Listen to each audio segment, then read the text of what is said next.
नमस्कार दोस्तों।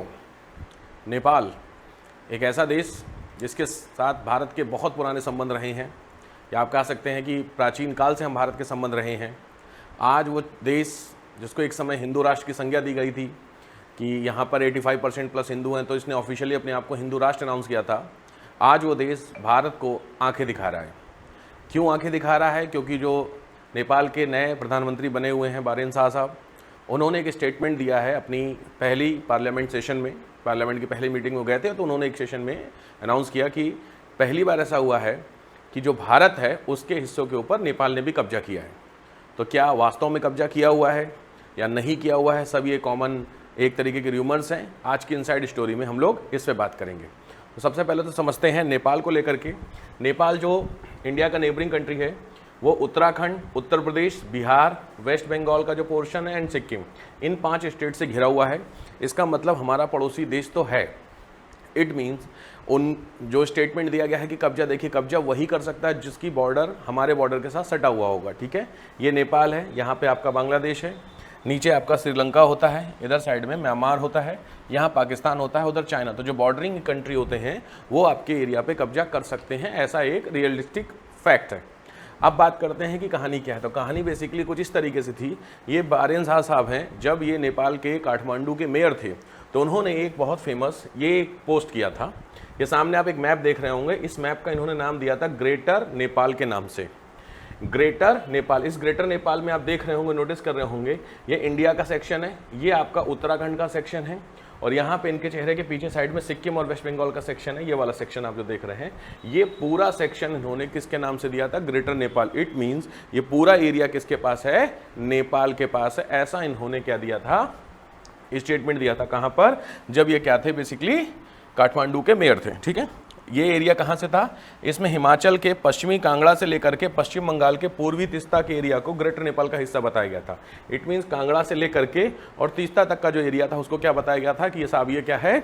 नेपाल का हिस्सा है। तो कहानी बेसिकली यहाँ से स्टार्ट होती है।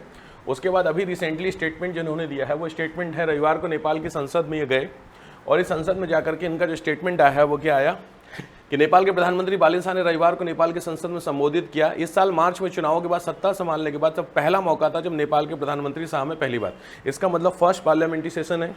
तो उस पार्लियामेंट्री सेशन को थोड़ा सा आप कह सकते हैं सेंसेशनल बनाना पड़ेगा, थोड़ा सा स्टेटमेंट कुछ तरीके के देने पड़ेंगे जिससे लोगों के अंदर थोड़ा सा लगे, इंटरेक्शन आए। दरअसल विपक्षी दलों के सांसद लगातार मांग कर रहे थे कि प्रधानमंत्री संसद में आकर देश के महत्वपूर्ण मुद्दों पर चर्चा करें। भाई ऑब्वियस बात है। इसके बाद बालेनशाह संसद को संबोधित किया और सांसदों के सवालों के जवाब दिए। तो शुरुआत कहां से होती है? इस संडे को पहली बार जब पार्लियामेंट में गए तो पार्लियामेंट में इन्होंने जाते ही एक स्टेटमेंट दिया। उस स्टेटमेंट में क्या था? बेसिकली सबसे पहले क्या, लिपुलेख दर्रे से मानसरोवर यात्रा पर आपत्ति थी। लिपुलेख दर्रे से मानसरोवर यात्रा, भारत और चीन द्वारा लिपुलेख दर्रे के माध्यम से कैलाश मानसरोवर यात्रा को फिर से शुरू करने के फैसले पर बालेनशाह प्रशासन ने आपत्ति की। यानी इन्होंने सबसे पहला जो पॉइंट उठाया वो क्या उठाया कि जो लिपुलेख वाला पोर्शन होता है, ये नेपाल वाला सेक्शन होता है, यहाँ चाइना वाला सेक्शन होता है, उत्तराखंड वाला, तो इस सेक्शन से यहाँ से निकल करके जो कैलाश मानसरोवर की आप यात्रा होती है, उस कैलाश मानसरोवर की यात्रा को नहीं होना चाहिए। ऐसा किसका कहना था? नेपाल का कहना था। ये आपकी बेसिकली नेपाल का पोर्शन होता है। इस हिस्से में ये हमारा वेस्ट सिक्किम वाला पोर्शन है, ये आपका उत्तराखंड का पोर्शन है। तो ये जो सेक्शन आप देख रहे हैं इसको लिपुलेख पास बोलते हैं। यहाँ से होकर के कैलाश की यात्रा होती है। नेपाल के विदेश मंत्रालय ने कड़ा रुख अपनाते हुए दोहराया कि 1816 की सुगौली संधि के अनुसार लिपुलेख, कालापानी और लिम्पियाधुरा ये नेपाल के अभिन्न अंग हैं। इट मीन्स ये जो उत्तराखंड का लिपुलेख पास है, ये पास किसका हिस्सा है? नेपाल का हिस्सा है। मीन्स उत्तराखंड के तीनों सेक्शन जो हैं, कालापानी विवाद बहुत पुराना है नेपाल के साथ हमारा, तो लिपुलेख, कालापानी और लिम्पियाधुरा ये तीनों जो सेक्शन है ये किसके साथ हैं? बेसिकली नेपाल के हिस्से में आते हैं, ऐसा कहना है नेपाल के विदेश मंत्रालय का। भारत के कैलाश मानसरोवर की यात्रा की अगर मैं बात करता हूं तो बेसिकली वो दिल्ली से स्टार्ट होकर के चुगू तक कुछ इस तरीके के ट्रैकिंग में जाती है, जिसमें अलग अलग ट्रैकिंग पे अलग अलग चीज़ों को कवर किया जाता है। अब सबसे इंपॉर्टेंट सेक्शन है भारत से कैलाश मानसरोवर जाने के बेसिकली जो रास्ते होते हैं। तो पहला जो रास्ता होता है वो है कैलाश मानसरोवर की समुद्री तल से हाइट 21.77 हजार फीट। उत्तराखंड के लिपुलेख से कैलाश मानसरोवर 65 किलोमीटर है। तो बेसिकली एक तो लिपुलेख से होकर के इधर तरीके से जाता है आपका, दूसरा सिक्किम के नाथुला से कैलाश मानसरोवर की 802 किलोमीटर की यात्रा है। तो उत्तराखंड के लिपुलेख से 65 किलोमीटर है, सिक्किम के नाथुला से 802 किलोमीटर, तो ऑब्वियस बात है बहुत मैक्सिमम लोग किसे प्रेफर करेंगे, 65 किलोमीटर वाले ट्रैक को प्रेफर करेंगे, उनके लिए आसानी होती है। भारतीयों के लिए कैलाश मानसरोवर जाने का तीसरा जो रास्ता है वो नेपाल की राजधानी काठमांडू से कैलाश मानसरोवर 500 किलोमीटर। तो बेसिकली इन 3 ट्रैक में जो सबसे हल्का ट्रैक है वो 65 किलोमीटर वाला ट्रैक पड़ता है, जिसमें कैलाश मानसरोवर की एक प्रॉपर यात्रा की जाती है। जितने भी इंडियंस हैं जो कैलाश मानसरोवर की यात्रा पर जाते हैं वो ऑब्वियस बात है किसको प्रेफर करते हैं, इसको प्रेफर करते हैं। फायदा भी है, 65 किलोमीटर की यहाँ डिस्टेंस है, 802 है या 500 किलोमीटर, तो बेनिफिट। हाँ, दिक्कत थोड़ी सी ये है कि जो उत्तराखंड वाला ट्रैक है वो थोड़ा सा उबड़ खाबड़, थोड़ा सा उसका टेरेन थोड़ा सा गड़बड़ है, बट हाँ लोग प्रेफर करते हैं, थोड़ा सा ईजी पड़ता है। भाई 800 किलोमीटर आपको चलना है, 500 किलोमीटर चलना है, 65 किलोमीटर चलना है, तो ऑब्वियस सबसे सस्ता आपको कौन सा पड़ेगा, 65 किलोमीटर के पॉइंट ऑफ व्यू से। अब कहानी क्या, कहानी बेसिकली ऐसा है कि जो जब से ये नेपाल के पीएम बने हैं, तो नेपाल के पीएम बनने के बाद ये पहला मौका नहीं है कि उन्होंने स्टेटमेंट दिया है कि भारत के एरिया पे हमारा कब्जा। उससे पहले ऑलरेडी कुछ इवेंट थे, जिस इवेंट में इन्होंने प्रूव किया है कि भारत और नेपाल के रिश्ते हैं वो उस तरीके से नहीं है जिससे पहले के जितने भी पीएम के रहते थे। जिसमें से सबसे पहले तो आपका कैलाश मानसरोवर यात्रा में जो उनकी जो वहाँ की फॉरेन मिनिस्ट्री थी उसकी स्टेटमेंट आ रखी है, response from the foreign ministry spokesperson regarding question asked by the media on the Kailash Mansarovar Yatra while Lipulekh on Nepal territory. ठीक है, तो ये वो स्टेटमेंट है जो स्टेटमेंट में आपको बता रहा था कि लिपुलेख से यात्रा करना अब भारत में बैन कर दिया जाएगा नेपाल की तरफ से, मतलब कि उस ट्रैक से आप यात्रा नहीं कर सकते हैं। यहाँ पर सबसे पहला जो स्टेटमेंट मई 26 में भारत के विदेश सचिव विक्रम मिस्त्री नेपाल के दौरे पर जाने वाले थे, ताकि वह पीएम मोदी की तरफ से नेपाल जो वहाँ के पीएम थे उनको आधिकारिक न्योता दें आने के लिए, लेकिन पीएम ने भारतीय विदेश सचिव को मुलाकात का समय देने से इनकार कर दिया, जिसके कारण ये दौरा टाल दिया गया। जो सबसे पहली दिक्कत हुई है वो आपकी यहाँ से स्टार्ट हो गई।